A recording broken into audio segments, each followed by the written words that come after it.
Hi, I'm Scott Stein, and believe me, I wanted to like the 13-inch MacBook Pro. I really did. In fact, I owned the very first 2008 MacBook in the unibody aluminum design, and it has been a very successful, very portable, and frequently in the past, powerhouse-type product.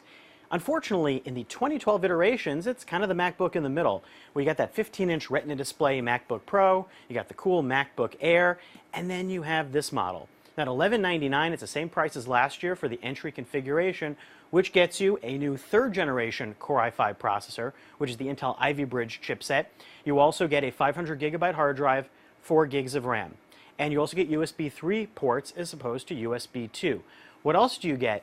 That's kind of it. The design is the same, the battery life is still great at 7 hours, but the rest of the feature set is kind of locked in. You have an optical drive. Who is this for?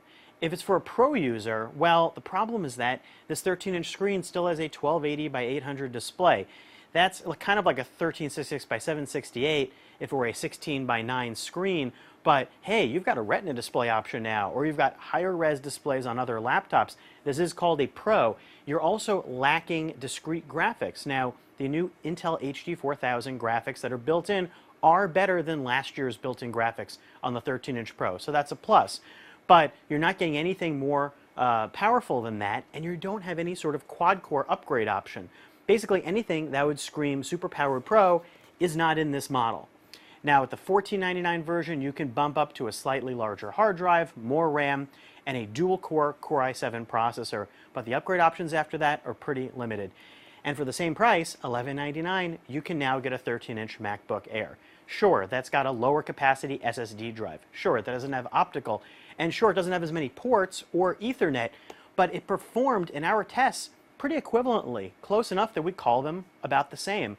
And maybe you chalk that up to a faster SSD on the MacBook Air, but the bottom line is the experience is pretty similar and the battery life is better on the 13-inch Air. This is a year where it feels like this is a tweener product. If you want something more powerful, that's a Mac, look at the 15-inch MacBook Pro, which has a quad-core processor, NVIDIA graphics, a much faster and more powerful machine. Or if you have $2,000 to drop, take a look at that Retina display MacBook Pro if you dare. But if you want something portable and you're looking 13-inch, you probably want to take a look at that 13-inch Air. I'm Scott Stein, and that's a look at the 2012 13-inch MacBook Pro.